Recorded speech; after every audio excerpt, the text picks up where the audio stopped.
I get like fake nervous every time I'm recording. Welcome back to another episode of Digging Deep. It is so lovely to have you. You guys, I have been trying this new thing and it's been doing wonders for my life, and that is trying.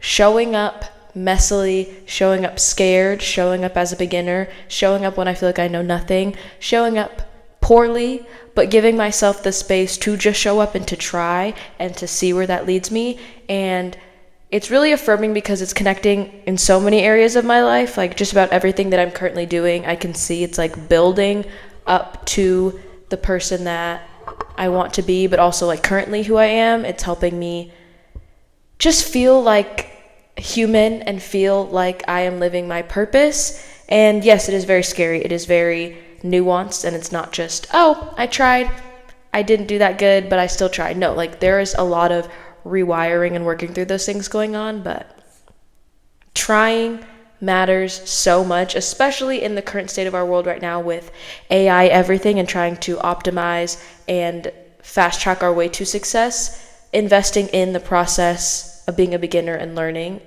and fully allowing yourself to jump into the mess is so important. I've missed you. I say that every time I come back on here, but even this is an attempt of me trying and of me not being afraid to share things, even if it's imperfect, even if I go ghost for 2 to 6 months.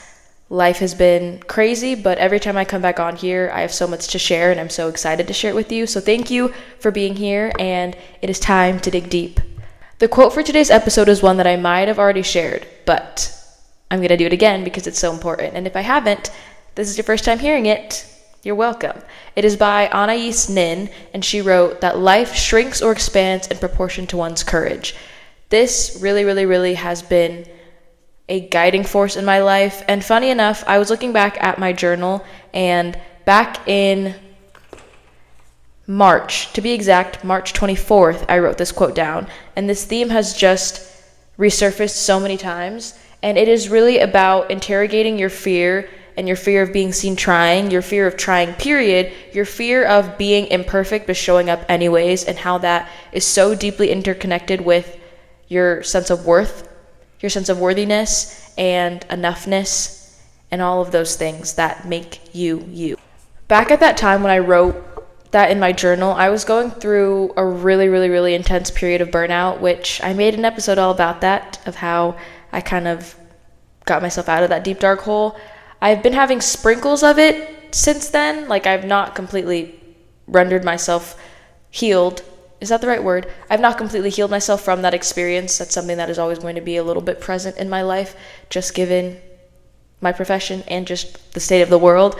But while I was also trying to heal from burnout or just navigate it in a healthy way, I was also trying to live my life and show up in a way that felt authentic to me, but in a way that also didn't completely just surrender my existence to capitalism, to working.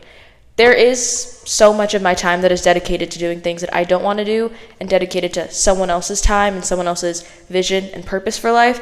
But a way that I kind of took back my autonomy of my own life was through trying. And specifically in this entry, I was talking about how I went to a dance class. One of my favorite choreographers, who I've been following for a long time on social media, was in Arizona, and I was like, there is no way I will forgive myself for not going to this class. I was free that night, it was cheap, and I had an able body to dance. There was no excuse why I shouldn't have been there.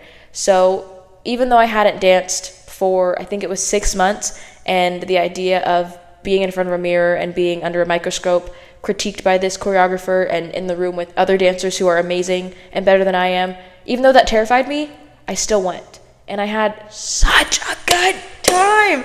And I was watching the video back the other day. I did really good, actually. Like, obviously, I could have been sharper. Textures could have been better. I could have danced with more fluid range of motion. But I did good. And I felt good. That was the most important part. Trying allowed me to feel good and allowed me to break past that barrier and that wall of fear and shame and expectations that I had made for myself. The ones that were keeping me stuck and stagnant, I knocked it down just by showing up. And I want this episode to be an invitation for you to do the same. There are so many internal and external limitations and critics and just things that hold us back from living the life that we want. But if you can interrogate that a little bit and start to find ways to practice showing up imperfectly, but just showing up, period, I promise you, you will start to feel some of the joy that you may feel like has been sucked out of your life. Because I know I have felt so just stagnant for so long, and it makes me really sad because I used to be consistently just like on an up, but now I kind of have to fight for that. And trying is a way that helps me fight for that and feel that joy again. This episode was sparked by experiences I've been having all year, but specifically in August when I went back to teaching at the preschool. So to give the spiel for the 800th time, I was not ever anticipating to be in the education field. My whole life I had made this idea that I was going to be a nurse. I loved helping people. I knew that I was good at that. I've known that I'm a people person, and it just seemed like nursing was the right path for me to go down to help people in that way, or so I thought. And then I graduated high school. I went to college for a year, did nursing, realized it was way more intense and rigorous and demanding than anyone could have ever warned me that it would be. And I got put on academic probation, and I had to take some time off. I took a gap year, one of the things I said I would never do. And then I went to community college, one of the things that I also said I would never do. And I switched my major. Another thing I said I would never do. And now I'm in this beautiful career where I'm able to make relationships with kids every single day, and they teach me so much about what it means to be human, and they mirror back to me things that I'm actively working on, and one of them is trying. With imposter syndrome, that was a big thing that came up when I was stepping into this position. I am in a more front-facing environment in this classroom than I was last year. Last year was preschool, more whole class play-based, I guess you could say. We were still doing, obviously, intense, important curriculum and academic-heavy stuff, but it was a lot more, okay, I'm at their level, but this time they're looking at me to guide them, which is something that I love. I take a lot of humility and just gratitude in being able to be a leader and someone that is worth being led by, but it's scary. It's so scary to step into that and having all eyes on you, and if you mess up, they mess up. Their progress, their success is dependent on my ability to do my job effectively. And that's terrifying, especially being a beginner, being thrown into a situation that you are not completely confident in, but having to gain confidence by doing. And at my other job, I was also simultaneously being trained on a new position.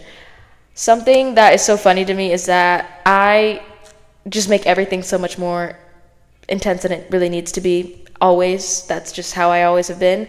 And at my other job, I was getting trained on bar, and that was another thing that I said I would never do because it terrified me. I'm not a coffee drinker, and so I was like, why do I need to understand how to make a coffee? In retrospect, I'm so happy I said yes to it because I love closing bar, and I love just being in my little zone, pulling shots. It feels like a little simulation, but I said no to it, and then when I finally came around to the idea of getting trained, I was terrified, and terrified to the point, I don't say this to be funny, my anxiety got so bad over training on this new position that I would have nightmares of making coffee, and this went on for like a month at least, waking up with heart palpitations, beating out of my chest, terrified that I messed up someone's order, lying out the door, I was sweating at bar. I was so scared, and I felt like an imposter at both of my positions, and it felt like such an all-consuming emotion that I was never going to be able to escape from. And something that really snapped me into realizing that I needed to change something was when I think it was as close to a panic attack as I've ever had after parent-teacher conferences. Just being in the room of adults, and again, just all eyes on me, their success and their ability to support their child was completely dependent on my ability to communicate effectively. And again, this was my first time doing this. I'm still learning. I'm working at the kinks while I'm in the role. I was terrified. I just felt like this little baby adult. Everybody was staring at me like I didn't know what I was doing, that they didn't know what I was doing. They didn't understand what I was saying. And I just broke down. And I realized that I didn't want to feel that way anymore, but I also couldn't reject this experience that was happening. I had to somehow step into those feelings and find a way to take ownership without it completely making me want to run and hide.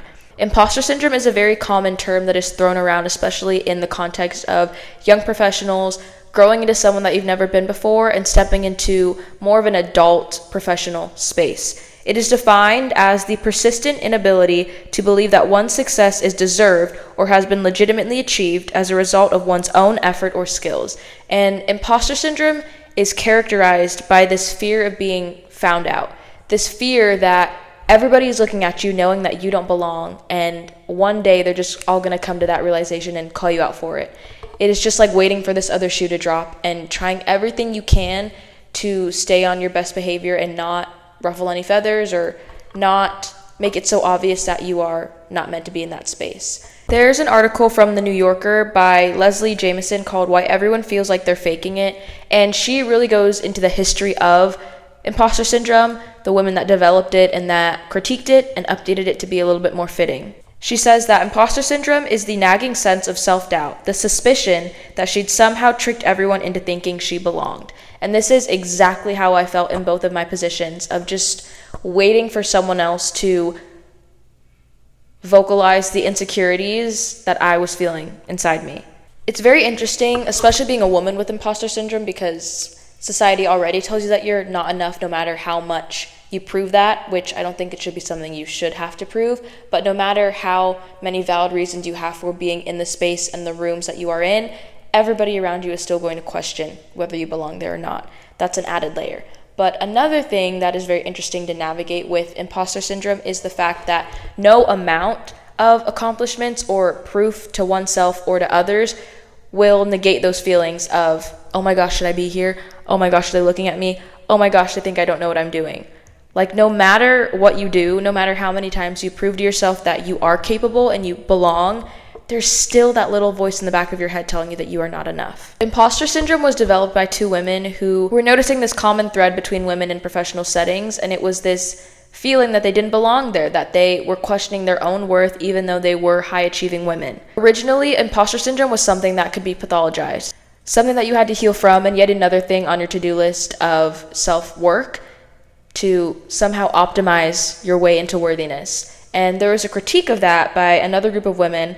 Gestalt said that imposter syndrome is about owning all the various parts of yourself, accepting them instead of trying to get rid of them, and understanding their function in the larger picture. I have taken on this approach in my own life as well, of just trying to build more space to hold these feelings instead of trying to never feel them again. It's not that I don't want to ever feel unworthy or incapable or scared or not enough ever again, but instead I want to hold space for those feelings and be able to move through them without making them my entire identity. You are not separate from the parts of you that are scared or don't feel enough, but it's how can you hold those parts of yourself without believing that they're the entirety of your identity. The author of this article talks about how in their research of developing imposter syndrome and updating it, they realized that it was especially present for non-white women. These women were grappling with this idea of imagining themselves in spaces that were never really designed for them, that were never designed to hold them. And I have this conflict constantly, being a Black woman in general, in these spaces, being young as well, and trying to figure out how to get people to take me seriously without feeling like I am overexerting my energy or constantly moving from a place of proving myself instead of just existing as I am, which I have yet to figure out, but I think there is importance in trying. I just want to note that privilege and access are incredibly intertwined with one's experience with imposter syndrome. The reason why so many non-white women, women of color, women from different socioeconomic backgrounds were experiencing this more heavily than their white counterparts is because they were strategically pushed out of these spaces and taught to not view themselves as high achieving or as worthy in these professional spaces. Not because they were personally failing or personally inadequate, but because of the system itself. As mentioned in the article, capitalism reinforces imposter syndrome. If they can keep you on this constant hamster wheel of working towards this higher version of yourself, constantly optimizing, improving, and striving for this later version that you have to continuously put work into getting at, that you never really arrive at, then they can keep you hungry. They can keep selling you products and quick solutions for systemic issues. And that is seen with burnout. Like, that is so much of the episodes I've done this year have been around that idea of just deconstructing capitalism, deconstructing these man-made arbitrary constructs that exist that we are so crippled by and so deeply hurt by, and realizing that we can just make new rules. We can just break the box and not exist in one and just live. And it's obviously easier said than done, but again, there is value in trying. There is value in pointing the finger and saying, hey, that's wrong, building that awareness and trying to do things in your everyday life, small things, to not exist in the confines of systems that do not support you. An Australian scholar and critic, Rebecca Harkins, says that capitalism needs us all to feel like imposters, because feeling like an imposter ensures we'll strive for endless progress, work harder, make more money, try to be better than our former selves and the people around us. The ladies that critiqued the original proposal of imposter syndrome said that it is about redoing the system instead of pathologizing and shaming the individuals for their experience. Improve the system, not the individual. Jodi Ann Burry and her colleagues proposed that redefining imposter syndrome as an experience rather than a syndrome names the gap that persists between the internal experiences of selfhood, multiple, contradictory, incoherent, striated, with shame and desire, and the imperative to present a more coherent, composed, continuous self to the world. There's this tension between your true self and your false self, and when you're experiencing imposter syndrome, you are being pulled on both sides. It is testing to see which one you're going to choose or which narrative you're going to believe more closely. Imposter feelings often arise most acutely from threshold crossing, and Pierre Bourdieu said that this is called split habitus, which is essentially self-dwelling in two worlds at once. It is being a beginner in this current experience, feeling like you know nothing because you might, which is okay, but also wanting to prove yourself and masking as someone who does know what they're doing and someone who does have it together. It's the idea of faking it till you make it, but faking it also is neglecting the real valid experience of being a beginner, of learning and making meaning out of that tension instead of completely shutting it down just because it's uncomfortable. In this critique of imposter syndrome, they conclude that designating it not as a syndrome, but as an inescapable part of being alive is how one can start to make a healthy relationship with the feelings of being an imposter. And that is something that I've been actively doing in my own life, of just acknowledging when I am feeling like I know nothing, acknowledging when I'm feeling scared, acknowledging when maybe I'm doing something not as good as someone who knows what they're doing, but validating that I can try, validating that I can show up imperfectly and still be enough. I don't need to have it all figured out right now. There's going to be a version of me where I know more than I do eventually, but if I don't give myself the permission to be messy and to be hands-on with my learning and to figure it out and immerse myself in the now, I will never reach that version of myself. And again, always fixating on this longing for a better version of myself is what keeps me on this hamster wheel of never feeling like I am enough right now. I am personally someone who wants a big life. I have always known that. I have always desired more, and not in the stereotypical more physical things, not in like a consumeristic way, but in just a feeling of, I know I was meant to be here for a bigger purpose, something that I can't exactly explain or understand, but there's just this longing inside of me. And I've started to notice just how directly tied my inability to act and my desire for more are. They cancel each other out. The two cannot exist in the same room, in the same space. In order to fulfill the purpose that I feel like I was put on here to do, I must make peace with my fear of being seen trying. I must find a way, little by little, bit by bit, to tackle that monster of unworthiness and go for things that I desire. Those things were placed in my heart for a reason. I know that, and no matter how much I try to push it down and shut it away and how long it takes me to get back on track to my purpose, I always do find a way, and that is just further proof that my fear of being seen trying, my fear of putting forth effort and being vulnerable is always going to be worth it. There's a quote from Little Women, which I can't not quote them in an episode. All right? Guilty. There's a quote from Little Women where Lori's talking to Amy, and she's explaining how Jo is in New York being a writer, and she's stuck at home. and Lori is trying to help Amy understand that what she's doing is enough. But Amy rebuttals, I want to be great or nothing. And that is something that I feel like is such a common desire for women, especially if you're the younger sister, always comparing yourself to whatever your older siblings are doing, especially if they're an older girl. There's always that unspoken or explicit comparison.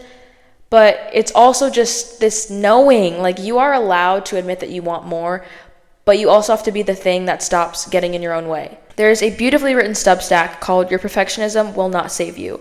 She writes that I do care about excelling at the things that I choose for myself. It's why I keep starting to paint, then stopping. I must be a master or nothing at all. I'm a writer. Who am I if I can't even do that believably? And I was just watching a video last night, actually, kind of in preparation for this episode, and she was talking about how in Timothée Chalamet's, I believe it's like, actually, I don't know what award it is. I'm not going to lie and act like I do. In some sort of award ceremony, he won a very important award for his career, and he was saying how he wants to be one of the greats. He is actively working towards that, and he says that, I know that, like, I'm not supposed to say this, or it might seem cringy or taboo to come out and say that I'm striving for greatness, but I admire the greats and I want to be with one of the greats. And I feel like it's more socially acceptable for a man to say that. We won't get into the patriarchy today, not too much at least. But as a woman, it is so incredibly powerful for your own autonomy and just personhood to admit your desires. I want to do a whole episode about female desire because that is just such a juicy topic for me. But in unpacking imposter syndrome a little bit step further and relinquishing your perfectionism, it is so important for you to admit that you want something more than what you currently have. You are allowed to say that. You are allowed to say that you desire to be recognized for your accomplishments. You're allowed to say that you desire to make an impact on the world and to be known. I know I desire that. But how are you going to get there if you never let yourself be seen? How are you going to do that if you never put yourself in the spaces to be around like-minded people, to be seen trying to put your artwork out there, put whatever it is that you have to offer out there, and let people, the right people, receive it? This article is also written by a woman of color, which I think adds such an important perspective and lens to see the experience of imposter syndrome through. She writes that the lie we are told is if we are good enough, we can outachieve our marginalization. It is not a sign of a personal failure or inadequacy that you have this perfectionistic hardwiring. That was strategically planted in us from before we were even conscious of it. But it is our job, especially as we step into adulthood and begin to embody our potential, to tease at that, to pull out the weeds and remove anything that feels stuck or stagnant and it's keeping us in the same spot, and find a way to push forward, to plant new seeds and stay long enough to water them and hopefully see them grow, to reframe the way that you view perfectionism and your pursuit of a big goal, your pursuit of greatness. And what does greatness even look like to you? Planting new seeds and staying long enough to water them and hopefully see them grow. And you have to be the one to water it. No one else is going to come in and make those dreams a reality other than you. And that involves an ability and a willingness to show up as you are, even when you feel like you don't know much, even when you feel this constant battle of perfection. Perfectionism and imposter syndrome, at least in my own experience, go hand in hand. They are completely intertwined, and my perfectionism reinforces my imposter syndrome, vice versa. From this same article, she interviewed Louis Partridge, which is an actor. I can't think of what he was in right now, so sorry. But he says that believing that you can achieve perfection as an actor feels vain. Thinking that you are capable of creating something completely unique and original, performance-wise, just doesn't feel attainable. There is ego in holding onto this belief that you are even capable of creating something perfect and undoubted. You come full circle and realize that even your insecurity reveals a self-obsession. That really took me back when I first read it, because how silly of us to think that we are even capable of perfection. That is a completely objective term, first of all, just as success is, just as an idea of more is. It looks different for every single person that tries it on, and we are human. A basis of human existence is imperfection. It is the messiness. It is the juxtaposition of being in two places at once and of constantly contradicting oneself, but allowing yourself to change your mind, to be multifaceted, to do two things at once that seemingly are on opposing sides. Like, you do not have to be this perfectly polished, curated, presented version of yourself to be occupying the spaces that you want to.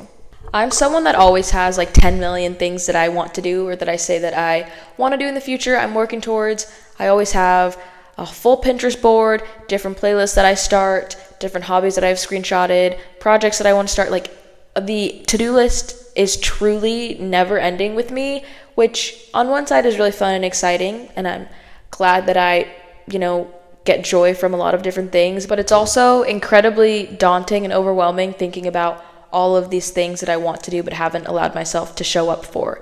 And a big thing that holds me back from doing that is this idea that in order to just try or just start, I have to be perfect. I have to know what I'm doing. Girl, if you don't just start, you are never going to learn these things if you don't allow yourself to be a beginner first. And something that has really, really, really helped me to transcend past this barrier of ideation and over to execution, which there's an article we'll talk about in a little bit about that, is sourdough. Making bread from scratch. And in this economy, Lord knows we need more people doing that. I made a sourdough starter. I have had it saved, I think, for over a year now, probably close to 2 years of just tutorials, and I would see people on TikTok doing it, and I'm like, that seems so awesome. You made that loaf with your bare hands. That is a labor of love that you created, and I want to do that. And I want to be the mom one day that, makes things from scratch. I have homemade recipes that I pass down to my kids and their kids and their kids' kids and their kids, and it just keeps going. But how am I going to have a generational sourdough starter or a generational recipe if I don't start it now? Who are they going to get it from? It has to come from me. And I don't know what clicked one day, but I was just randomly tired enough and sick of my own withholding and inaction that I just did what needed to be done. I literally just needed to combine flour and water in a jar and let it sit and ferment. And my labor of love took me 13 days. You have to feed it, discard it every single day. It can be very technical, but I saw this one tutorial and she made it so simple, and she said, don't overcomplicate it. And so I followed that, and it worked. 13 days later, I had an active sourdough. And since then, I've made 3 loaves. I've made different discard recipes. I made homemade cinnamon rolls, all of them delicious. And they were made from scratch. And they were only made possible by me being able to face my fear of being a beginner. It also did help, too, that I took part in this on my own. I didn't have anybody else nudging me to do it. No one else said, hey, Janetta, you need to make sourdough. We really need bread from you and only you. No one put this pressure on me but myself. But it was really cool to be able to have that intrinsic motivation and do it, and then also be validated by being successful at it. And, it took 13 days. Some people have starters that take less than that, and that's fine. But I could not care less how long it took me. I'm just happy that it worked, and it's still active at my house right now. And I gave starter to 2 people so far, and they both have said that it's worked. So, yes! We are on the way to generational sourdough. But as simple as that story sounds, that was truly such a clicking moment for me of just realizing that I am allowed to be a beginner. I am allowed to embark on a journey that I don't really know if I'm going to be successful at, don't really know where it's going to take me, how long it is, what I'm going to learn from it, if I'm going to like it even, but just acting on that impulse, acting on that excitement that comes from seeing a new recipe and wanting to try it, and allowing myself to be bad. I just threw out a loaf, I think it was last week, because it tasted like dirt. It tasted like cardboard. I threw it out. I made it. I invested time, a good 8 hours, but I threw it out. And then you know what I did the next day? I made a new loaf, and it tasted amazing. That act of working through the kinks and not running away just because you're not perfect at something has been so important for me right now. I have started to move my goals from this rigid, perfection-driven place to more of an experimental place of seeing what happens if I do this. If so, then. We learned this in probably elementary school of making a hypothesis. If I do this, then this will happen because. if I show up for my life, then I will probably enjoy my life more because I am allowing myself to be human. Make a goal for yourself, make a hypothesis for yourself, and instead of making it this strive for perfection, make it a strive for experience. See what you can learn about yourself, the world, this thing, through putting yourself in the position to be a beginner. If you're watching this on YouTube, no, this is not AI. No, I did not edit this. I did do an outfit change. This is an entirely different day. I ran out of time before class the other day, so hello from the future. That doesn't affect you if you're listening to this via audio, though. Just know I'm wearing a really awesome top. Back to your regularly scheduled program. Moving from perfectionistic-based goals to more experimental goals. Someone that does this beautifully and more recently has done this in the public is, you probably already know who I'm going to say. Yep, Tyler, the Creator. Yeah. Tyler, the Creator. His most recent album, Don't Touch the Glass. No, Don't Tap the Glass. Fake phone. Don't Tap the Glass. He explains extensively how his process for creating this was solely based in just a feeling, an inner knowing, catching a vibe and following the vibe and not making it so precious. I think with creative people, specifically artistic creation, there is this attempt to make things perfect, but that is entirely impossible because art is supposed to be raw and real, and that's what makes it beautiful. That's what makes it so universally connective, because we are all so messy and vulnerable and not perfectly put together, but we are human.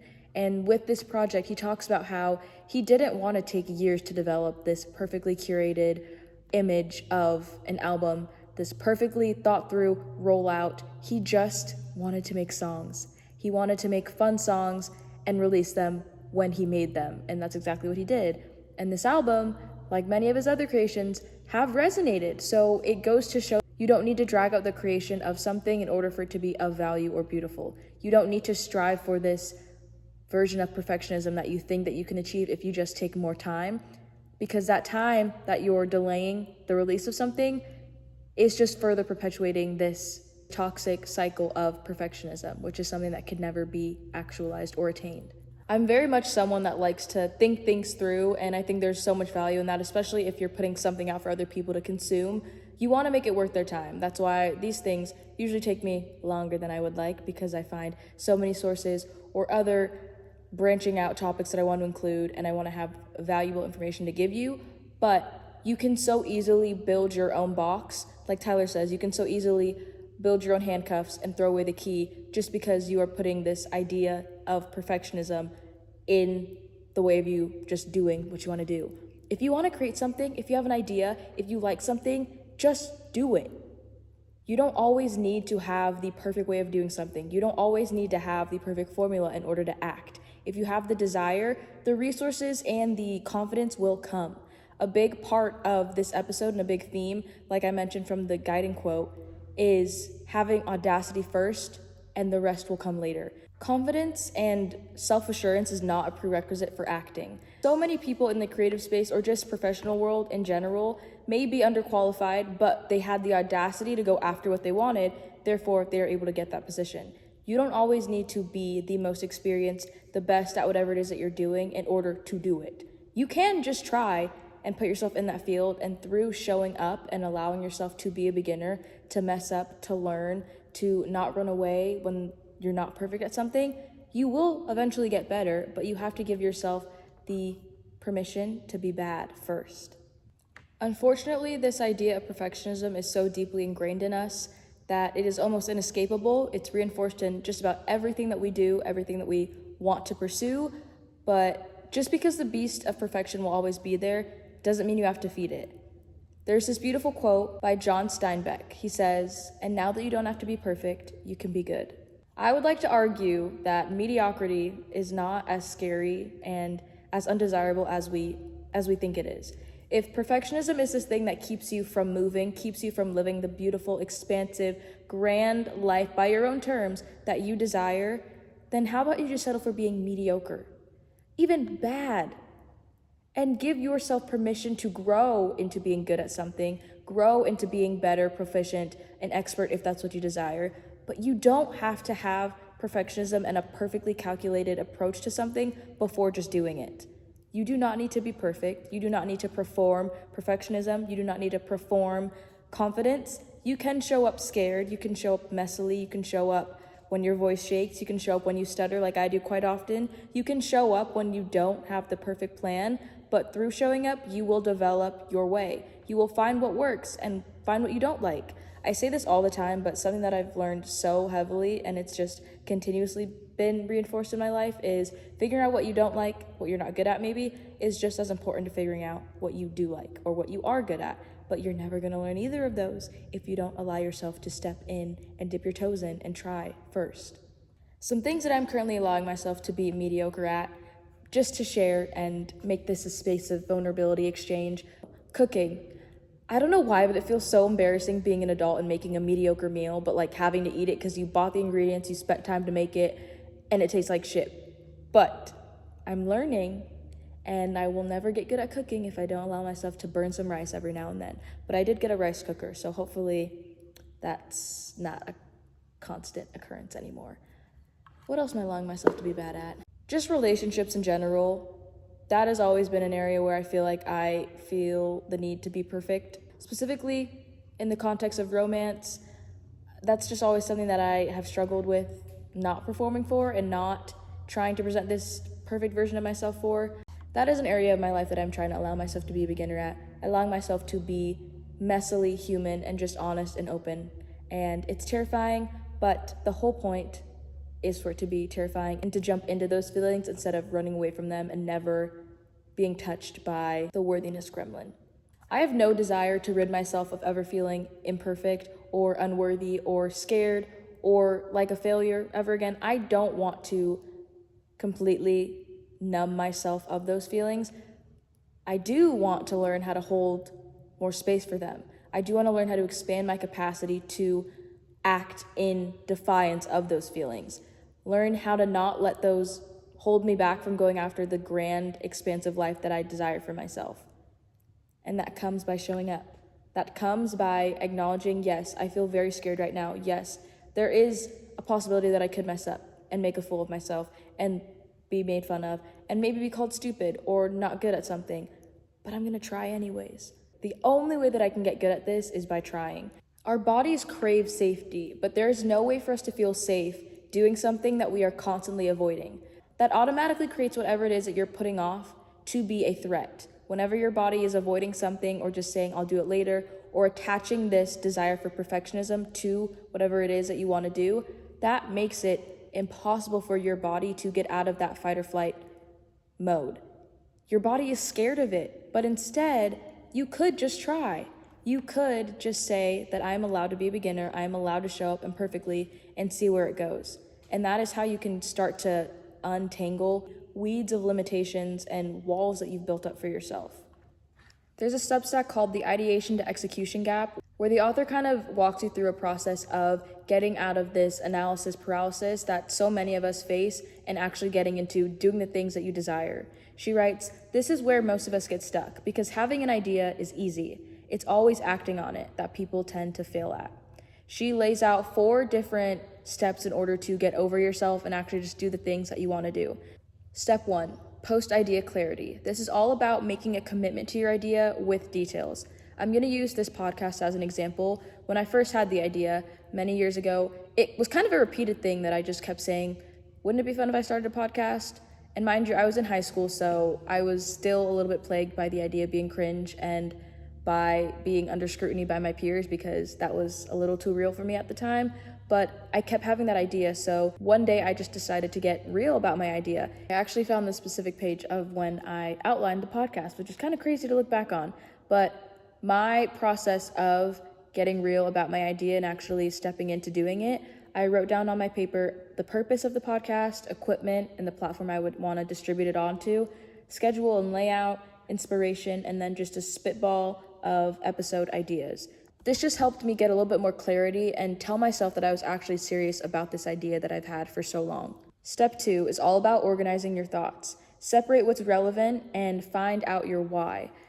One of the first things that I did when making this podcast was asking myself, why do I want to do this? What is the purpose? What is the thing that I'm going to be giving to other people? Because This space is so oversaturated with people just spewing out information just because they like to hear themselves talk, and I did not want to do that. I know how precious people's time is, and I wanted to make it worth their time. I wanted to deliver something of value. Number 3 is all about understanding your objectives. So how do you feel and want to make others feel, which kind of goes hand in hand with your purpose. And number 4, if I said there were 4 steps, I meant to say there were 5. So sorry. Number 4 is all about establishing your process, which is still something that I'm refining. The process of me making these episodes is very messy and unstructured. I will just have an idea, I will write it in my notes, and I will just look for resources that kind of go in line with that idea or make me think deeper about a subgenre of that overall topic. I do need to kind of find a way to make this more organized, but it works right now in a way that is just authentic, so we're sticking with it. But establishing your process is about finding structure and a realistic timeline. So maybe saying you want to put out episodes every week. I did that actually pretty consistently for, I want to say, around 9 months, which that's just not possible for me right now. I think another important step to this too is allowing yourself to change and tweak your schedule to fit your specific life circumstances. You don't have to be married to a posting schedule, to a research schedule. If you are like me and your brain is scattered and the topics that you are interested in are scattered, follow that. Find a way to organize that chaos in a way that is fun and makes sense for you and doesn't completely deplete you of inspiration and the joy of the creative process, because it should be fun. And the last one is about execution. Play, create, and be open to change. Just like I mentioned, it is important to allow ourselves to not feel so tied down to this rigid schedule, because that again perpetuates ideas of perfection and that I can only be successful if it looks like this. I learned some new terms in my math class that I'm so excited to share. This class that I'm currently in is all about how to instruct math as a teacher. And I never thought that it would make me think in these ways, but I'm learning so many juicy psychological terms, and just it is really putting me in the seat of being a beginner and what that feels like for students, but also it is mirroring what it feels like for me currently, being a young 20-year-old navigating the world. 2 of the terms that I really want to hone in on are cognitive conflict and productive struggle. Productive struggle is all about struggling with a purpose. In the context of math, we're talking about students who are experiencing this shutdown whenever they are met with the problem that they don't immediately understand. In math, and similarly in the world in general, we are expected to be quick, know the answer, and if you can't do it fast, you are then deemed as dumb or not as good as other people. It was really interesting because in my math class, he asked us, raise your hand if you liked math. And then he interrogated that further. And most of the people that raised their hand and said they liked math was only because, and they said this, was because they were good at it, was because they were validated in being fast at it. And the others that viewed themselves as not math people were the ones, myself included, who were slower, or it took them a little bit more explaining to understand things. Through sitting yourself in the messiness that is productive struggle, you are able to expand your capacity for discomfort and also learn so much about whatever it is that you are experiencing. When facing productive struggle, I think it's really important to remind ourselves that there are just certain things in life that are going to take extra work. There are certain things in life that are just difficult. They're just hard. Whether that is solving a math problem or trying to get in an adult romantic relationship and navigating how to balance that with the other things in your life. There are certain things that are just hard, that are just more work than others. But it doesn't mean that they're bad. It doesn't mean that you shouldn't try it. It doesn't mean that you need to shut down and completely avoid any experience that brings you discomfort. We live in such a culture of immediate gratification that our capacity for discomfort and our capacity to stay and bear the tension and bear the uncomfortability is so low, but there's so much value in staying and immersing yourself in that experience. A lot of the feedback that's been shared, whether it's in my math class or just me doing more research about perfectionism and the causes of it, have come from the outward perception of what you're doing. There's a Substack called "Maybe We're All Worried About Getting in Trouble Because We Keep Trying to Get Each Other in Trouble" by Hannah Glenn. The title alone was chef's kiss for me, but the article really does capture this age of surveillance that we live in. We all know that social media does a lot of harm to us. It puts us all under a microscope, and People are constantly being called out for things that they didn't even know they were being filmed for, whether that's a guy cheating on his wife and that being blasted on a jumbotron out of game, or someone's questionable actions from middle school being resurfaced in their adult career. There is always this fear of being found out, this fear of being called out in your most vulnerable human moments. Not saying that cheating is human. She says, I'm worried I'm going to get in big trouble, but I don't really know what exactly for. I just have an overwhelming feeling that one day the penny is going to drop and everyone is going to turn around and yell at me.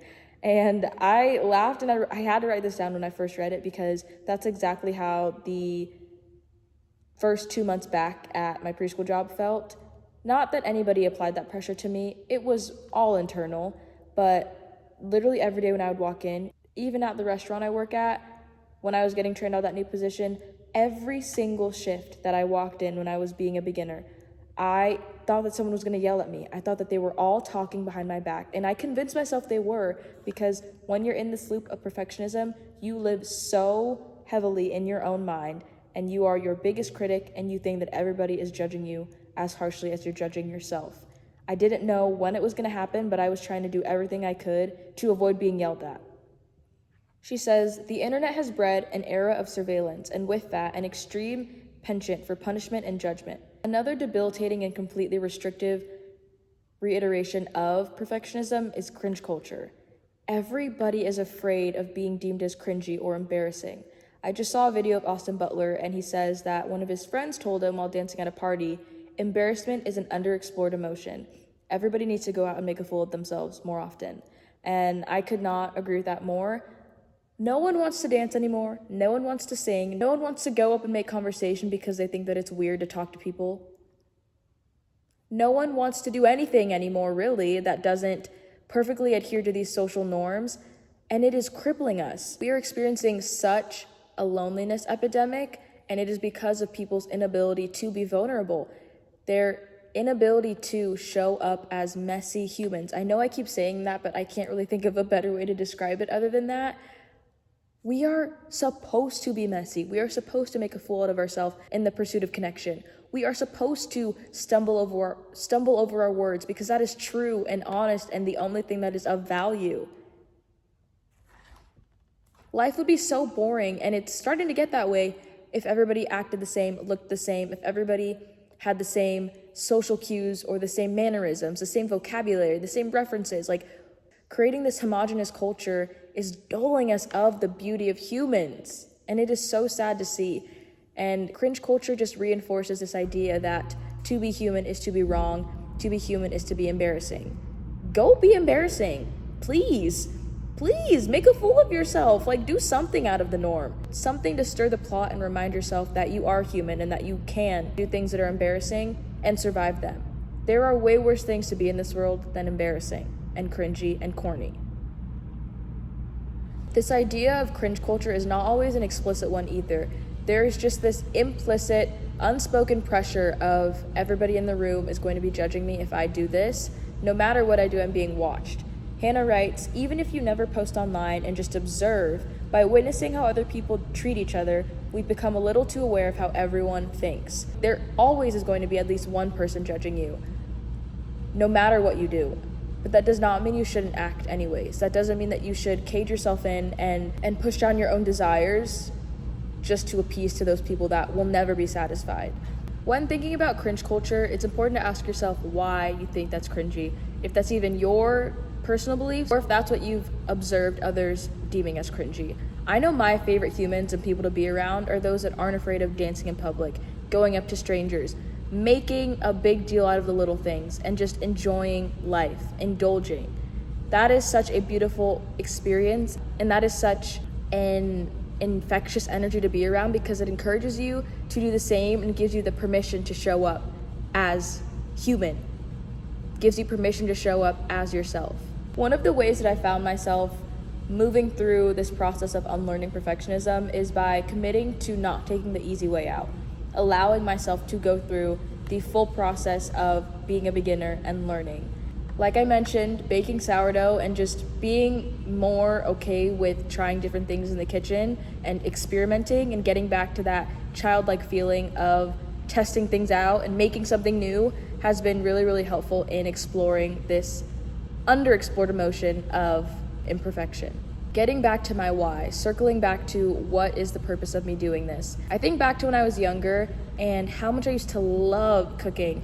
I would always be the kid whenever I would go to my grandparents' house that was just in their cabinets grabbing the most random, nonsensical ingredients and somehow combining them and making my grandpa eat them. And every time, even if it was just flour, water, and noodles, which is a combination I would do quite often, he would eat it. He would encourage that explorative phase and encourage me just being a kid and trying and being curious. Bob Ross has a famous quote that says, "Talent is a pursued interest." It is not perfection that makes something worthwhile. It is not perfection that makes something beautiful or engaging or timeless or widely recognized. It is having something meaningful to say and saying it, finding whatever means you can to let that message get out into the world and not caring about how perfect the presentation is or what other people are going to say.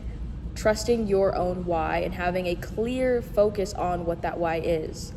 In the Substack, The Anatomy of a Why by Muse Guided, it is incredible and I wish I could recite you the entire article, but I'm going to pick a few just to reiterate this idea of following your own why.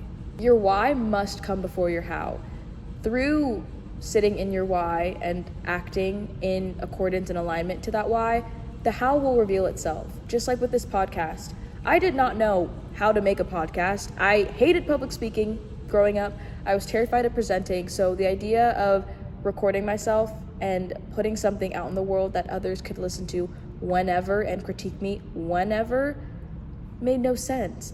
But for some odd reason, I just had this calling to do it and I followed it, and the how revealed itself through trying, through being a beginner, and I'm still learning. I have so much more to learn, but every single episode I learned more about myself, the creative process, topics that I like, what resonates with people, also what I don't like about social media, which is a lot, but again, that is part of the process of trying and not being so precious and scared and holding on to this for however long. There are many episodes that I have held on to and just ideas that I haven't fully fleshed out yet because of the fear of being perceived, which is still something that I'm actively working towards, not holding me back. But I've learned so much from the episodes I have put out and putting it out publicly. I could very easily just record these and keep them for myself as a way to build confidence, but I think that there is so much value in trying loudly and trying publicly. Like, you are allowed to exist in the space. You are allowed to show up. You are allowed to put your stuff out there. I'm even catching myself in this episode right now. I'm going to be honest. I'm having a really hard time saying what I want to say, and I don't know why. Like, I have it all written down.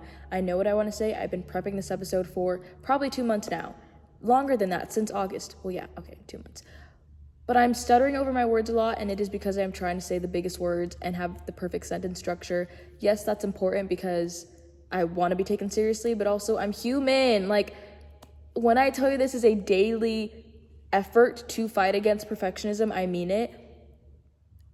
Even this episode, I've paused it so many times and I keep getting so frustrated at myself because I am not presenting this perfectly articulate and curated and put together version of myself.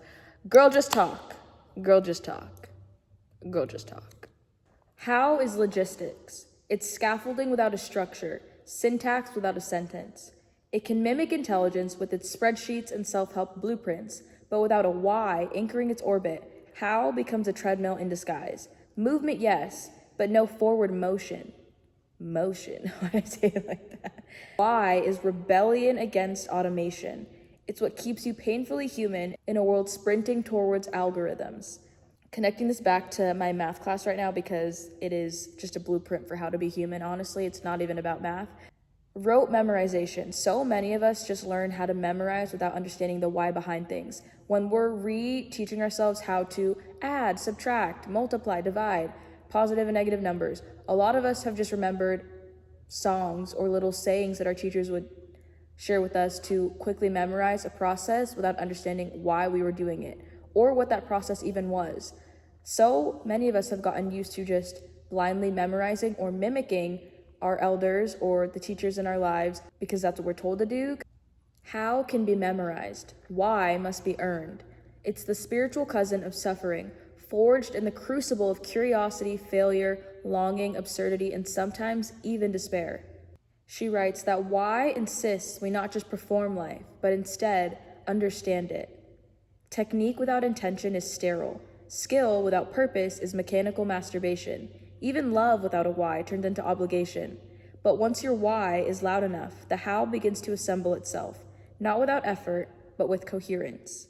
Imposter syndrome and imperfection aren't proof that you're unqualified or unworthy or even incapable. It is permission to give yourself the chance to grow at something from scratch. I low-key got my Substack bag for this episode. There's another one by Nubia Asata, I hope I said that right. The Cost of Convenience. We have fallen out of love with the process. She writes, the part of the journey usually dedicated to development, intentional consumption, and tangible engagement has been erased to make space for more aimless output. And I constantly feel this pressure to do more, especially with social media and the podcast. There are so many clickbaity videos that I feel like I should be making, so much more engaged I should be online, but none of that feels really authentic to me. So I've kind of had to remind myself of, again, my why behind this and letting my process and my how unfold on its own. She says, at some point you have to just jump and grow your wings on the way down, because you'll never know enough, be prepared enough, or be ready for every challenge, but you have to start. We have no time to build intimate relationships with our crafts, molding them by hand to be tailored to our needs, our lifestyles, and our personal expression. The Wild Geese podcast, which is one of my favorite ones currently, has a similar episode all about how the convenience culture is killing our creative impulses. And she shares something really important, specifically about the use of AI. She says, if you try to bypass the inconvenience of making art, then maybe you've made a product for other people that other people might enjoy, but you haven't made a piece of art that is for you. Do not inconvenience yourself and completely dilute your own creative expression trying to validate the opinions of others, trying to make things of service to others. She goes on to say, I think there is fertile creative ground in edging yourself. In your everyday life, there are places where you can push yourself right up to the edge of what you're comfortable with. And in that place, that is the precipice between everyday repetition and boredom and the other side, which is the unknown. There's no way to create something that surprises yourself if you don't push yourself there. And you can't push yourself there if you are leaning too heavily on convenience. And I want to add to that and go a little bit step further. You cannot get to that point if you don't give yourself permission to be a beginner, if you don't give yourself permission to be bad at something. In psychology, there is this area known as the zone of proximal development. It is described as a range of tasks a person can't complete independently, but can accomplish with support. This was developed by the developmental psychologist Vygotsky. Did I say that right? Vygotsky. It is existing in this space of still needing assistance. Doesn't mean that you're completely bad at something or beginner. You just may need a little bit more help to be able to do it. And this is usually used in the context of students and young learners, but it can so easily be applied to the situation of a young adult trying to give themselves permission to be bad at something and be a beginner. I feel so routinely embarrassed and just turned away from asking for help, especially when that involves asking another adult, someone who knows more than me, because I think that they're going to be looking at me through a lens of, oh, they're just dumb, oh, they're just stupid, oh, they're just incapable. But instead, I can apply this awareness of knowing that I am simply just in the zone of proximal development. It doesn't mean I will never get to this area of knowing and being able to do it on my own, but I am actively navigating and finding my way through this zone right now. And this zone is so valuable. It's important to highlight that in the zone of proximal development, the skills that you are currently experiencing, you are so close to mastering. You just need a little bit more guidance, a little bit more structure before you can take the training wheels off. But you are already so much further than when you first started. Just like I mentioned with the productive struggle case, challenges promote cognitive growth. Through submerging yourself in experiences that aren't easy and that don't guarantee instant gratification, you are creating neuroplasticity. You are forcing yourself to create new ways of thinking, new ways of processing information, and ultimately new ways of approaching your goals. This zone of proximal development bridges the gap from where you currently are and where you want to be, but most people stop here. Most people stop in the idea phase. Most people stop in the, I want to do that, but it seems scary, let me pull back. something that was really important that I read about the zone of proximal development is that a willingness to learn is what enables your progression through this phase. A willingness, having a growth mindset, which is so annoying that I am now commonly referencing, because me in high school hearing that would actually bash my head against a desk. It is having a growth mindset that gives you the ability to move through the zone of proximal development, moving from where you are now and getting to where you want to go. In order to not be held back by perfectionism or imposter syndrome, you have to let yourself reimagine tension and conflict as proof of belonging instead of proof of inadequacy or personal failure. It's not about what you would do if you weren't scared, but rather, how do I show up even though I'm scared? How do I acknowledge my fears in a healthy way without letting them hold me back and restrict my life? I want to end us on one more psychological thing that I thought was really potent for this episode. In Maslow's hierarchy of needs, there are 5 different pillars, moving from our most basic physiological needs up to what humans desire most. I think it's really fascinating that at the bottom we have our physiological needs like food and water. Moving up, we have safety and security, love and belonging, self-esteem, and at the very top, the pinnacle of human desire and necessity is self-actualization, being able to live and walk in your purpose in a way that is authentic and honest. And the only way to ever actualize that potential is by allowing yourself to be a beginner, is by submerging yourself in the fear, in the messiness, in the potential cringe accusations, but not letting that stop you. If you have a desire to do something, if you have a desire to live a grand life, one of your own deciding and creation, you cannot follow the script from other people so strictly. You have to be willing to rip up those pages, tear down those boxes, and live in a world of your own making. And I don't say that in a way to diminish any feelings of fear. Like I mentioned earlier, I'm scared all the time. I live in a constant state of worry. I wish I was joking, but I also live, and I'm learning how to live more in a place of acting, of showing up, of acknowledging the fear, but saying, you're going to take the back seat. Let me drive the boat for a sec. The two can coexist. This is not as black and white as so many self-help podcasters, TikTokers, whoever make it seem. It is not a case of, you need to be fearless. You need to make your goals your bitch.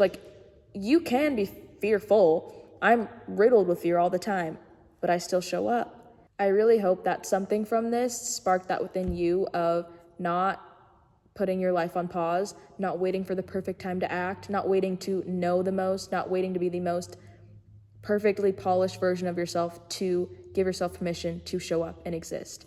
You are worthy just as you are right now. You are capable just as you are right now. I have an affirmation I want to end us with, one that I repeat to myself just about every week because this is an active process of unlearning. I do not need to be perfect. I just need to show up. You do not need to be perfect.